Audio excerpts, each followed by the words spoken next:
And the one thing the Army will not get after 2014, with the withdrawal from Afghanistan, is a holiday. Nor will it want one. And the lack of a holiday is something that I know will run through our conference during the course of today. So it's a great time to be discussing this. And I'm delighted, of course, to be able to introduce the CGS for his address to us at the beginning of this conference. I once heard the Duke of Edinburgh introduce George Robertson, and he said, this is George Robertson. If you don't know who he is, you shouldn't bloody well be here. Seems a pretty efficient way of introducing an important person. So everyone knows the CGS, General Sir Peter Wall, CGS. So.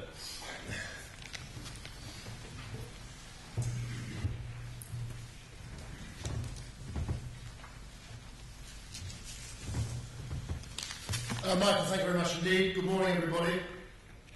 It's very good to see this place packed out, and I trust you've set aside a couple of days to take advantage of what's on offer here and to contribute.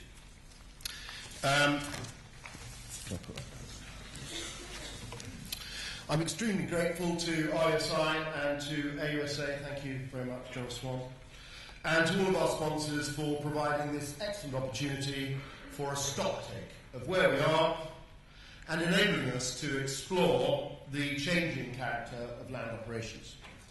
My overriding message this morning is that, notwithstanding a number of challenges, the British Army is in good shape, and it is well placed to confront that future. You've seen the agenda. We're set for a fascinating couple of days.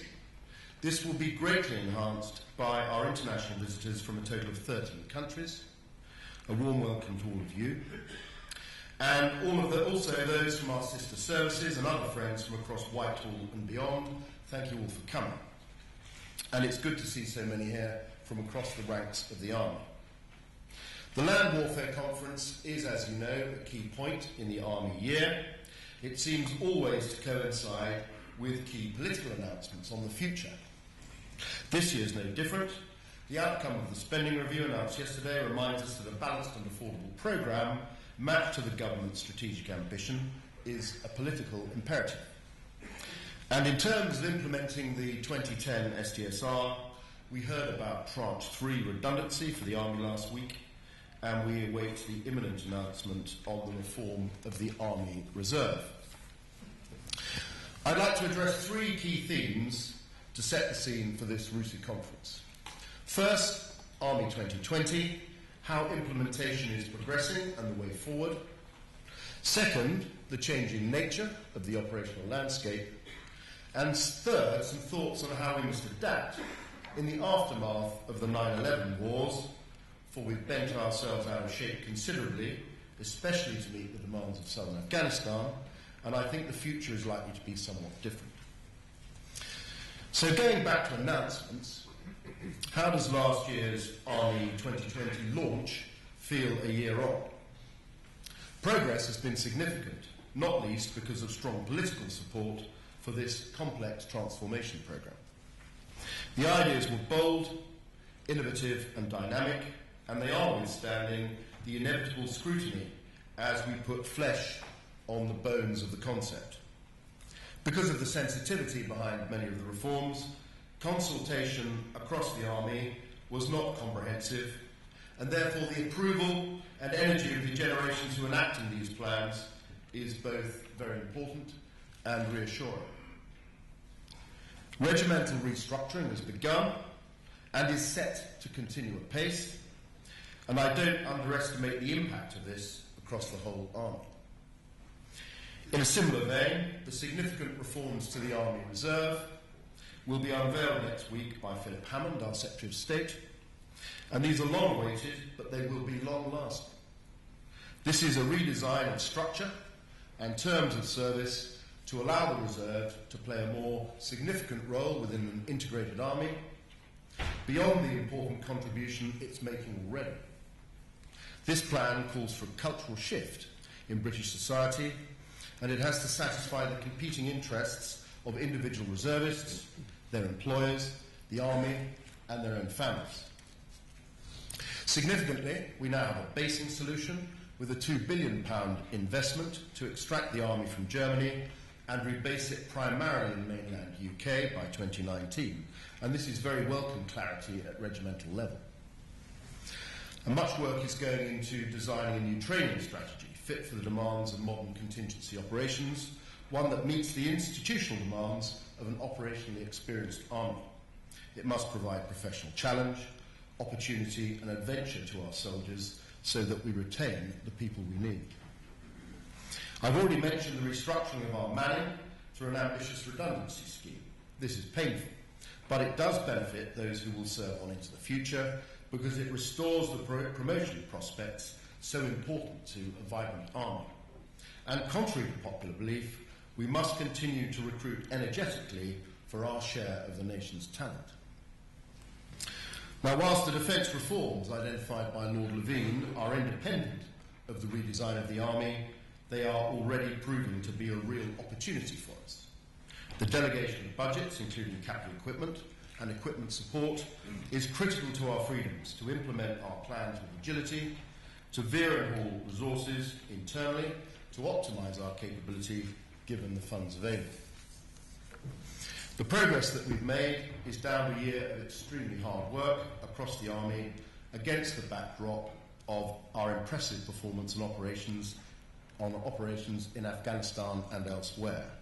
And my huge thanks are due to everybody who's gone the extra mile to make this happen. Let me expand on affordability, for that is a key aspect of implementing Army 2020. We must ensure that we go forward with a workable balance between manpower, equipment, training and sustainability, METs in the jargon.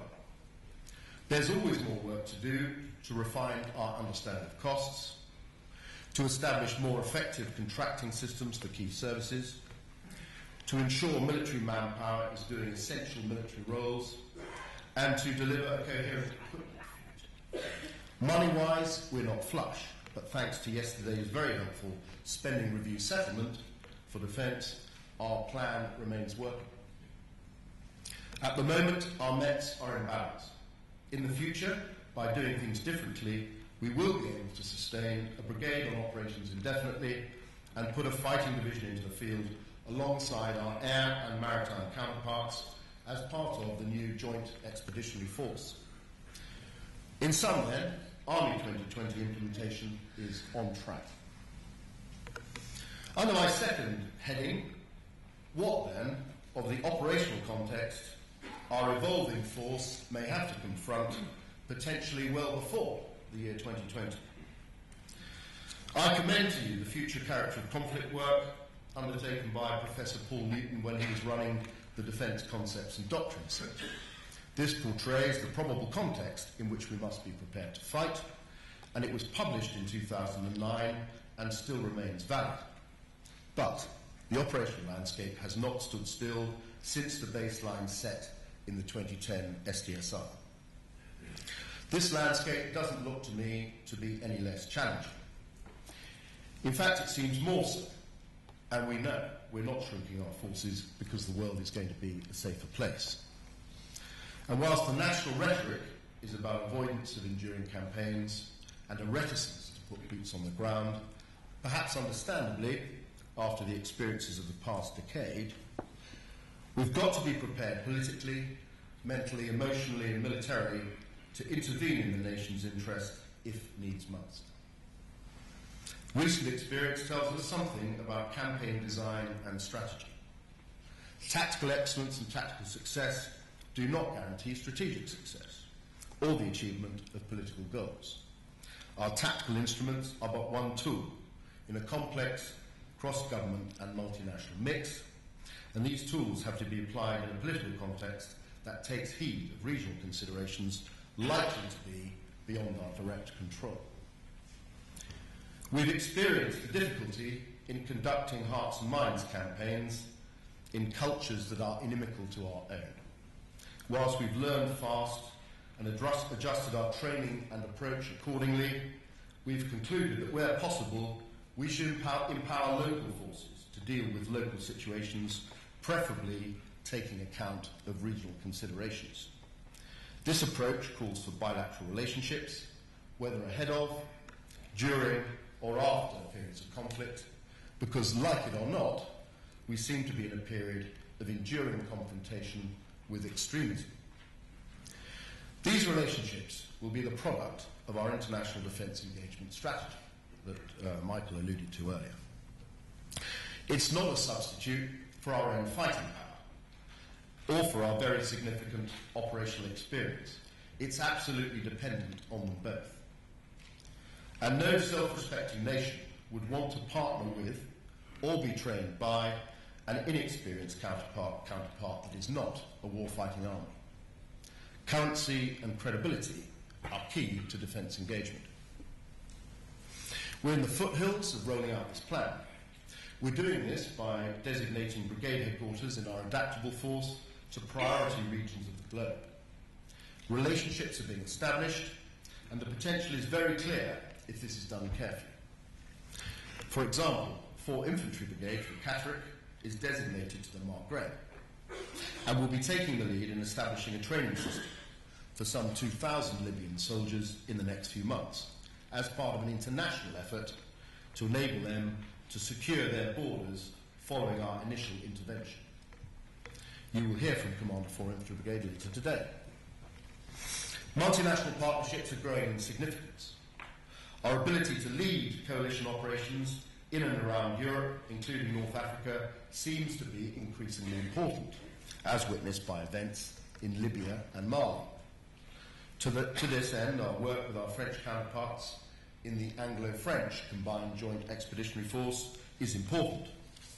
And I'm very pleased that General Bertrand Rackmadou, my partner in this enterprise, will be joining us here this morning. That said, some of the more significant challenges to our interests and to our values will be beyond a regional solution. My career experience tells me that it's to the US forces that we would then look for coalition leadership. And it's great to have General Bob Cohen, Commanding General of the US Army's Training and Doctrine Command, and his team here with us today. As well as our requirement for mass, there will also be a need to share political responsibility and to enhance legitimacy. So we've got to be able to pull together forces from many nations under common protocols. NATO offers the best generic architecture for that, and we are keen to support General Ben Hodges and his team at Land Command Izmir, forming up at the moment, in their work to enhance force integration across European nations at the lower level. The UK JEF will provide the framework of the UK's military contribution to our part in any NATO, EU, coalition or independent action.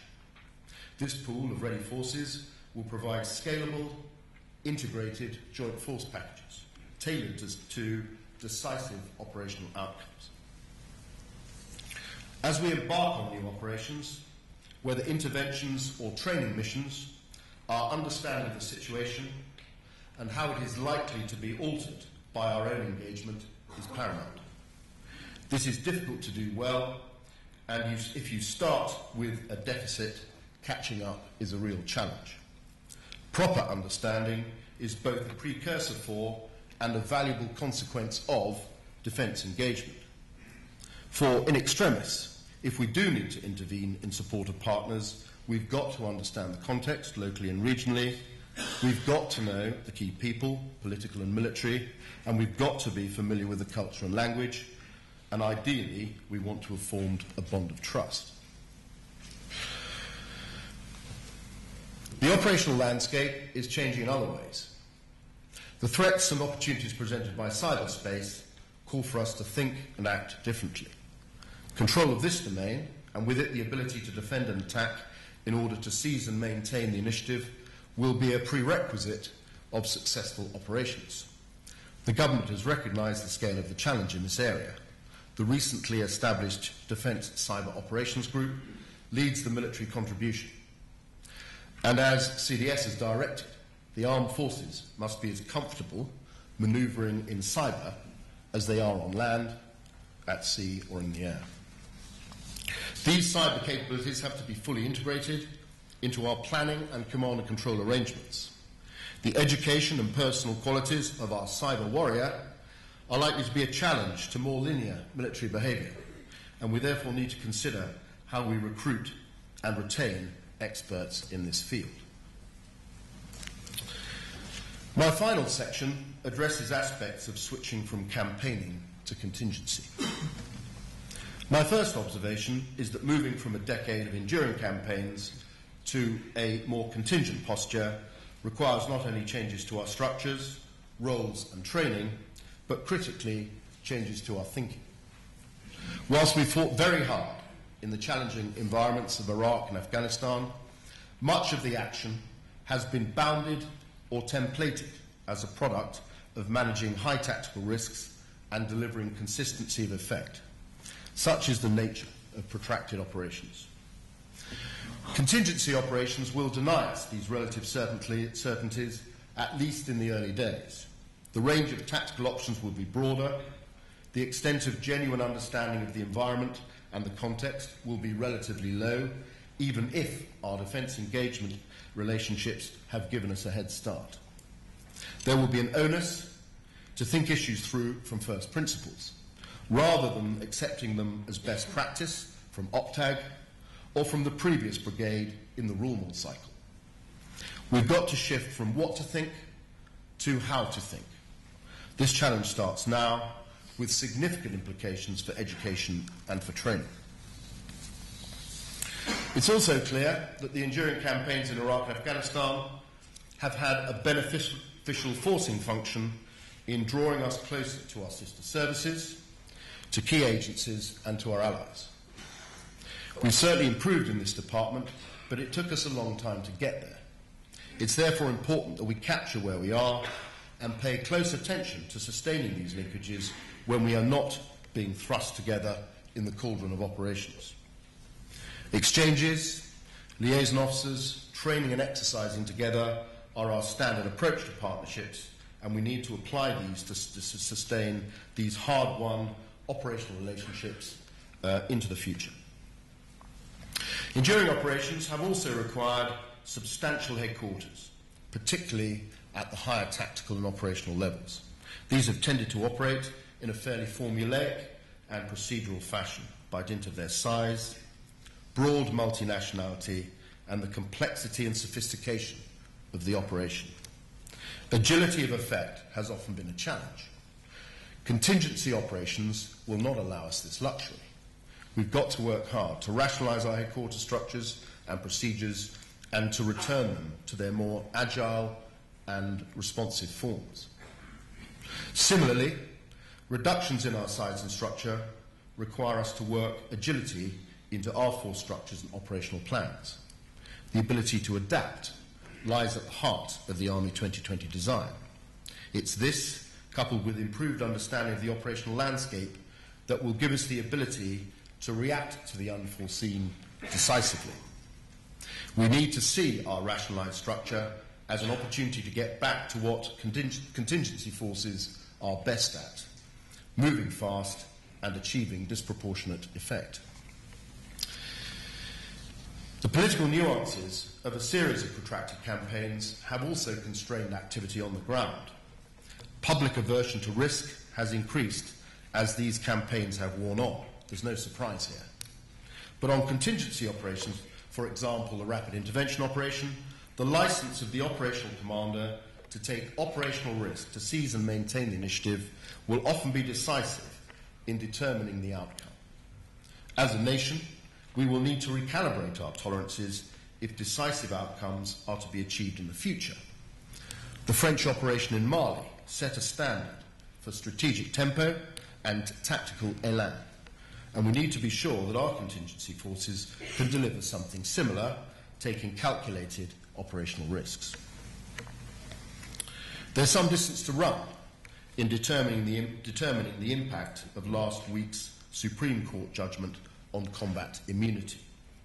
But I can reassure the audience that the ruling will not affect decisions made in the heat of battle. We can proceed on this basis with some confidence. Ultimately, the success of the Army depends on the quality of its officers and soldiers. The demand for talented people with martial spirit, properly educated and trained, is even greater in the contingency space than in more predictable operations. Recruiting and retaining them is our most important challenge as an army. We need to be clear on the offer to our people, challenging and rewarding careers in a professional, well-equipped, highly trained organisation that is world-class, that's valued by society and is relevant to the evolving needs of the nation. Finally, I return to the acme of strategy, the fundamental balance of ends, ways and means, and in particular, the achievement of political objectives through tactical actions. Having earlier commented that recent operations have shown the challenges of getting this right, I sense that the importance of clear understanding and strategic clarity over ends, ways and means will only increase in the contingency era. I'll conclude with the thought that we didn't join because we expected it to be easy. There are challenging times ahead.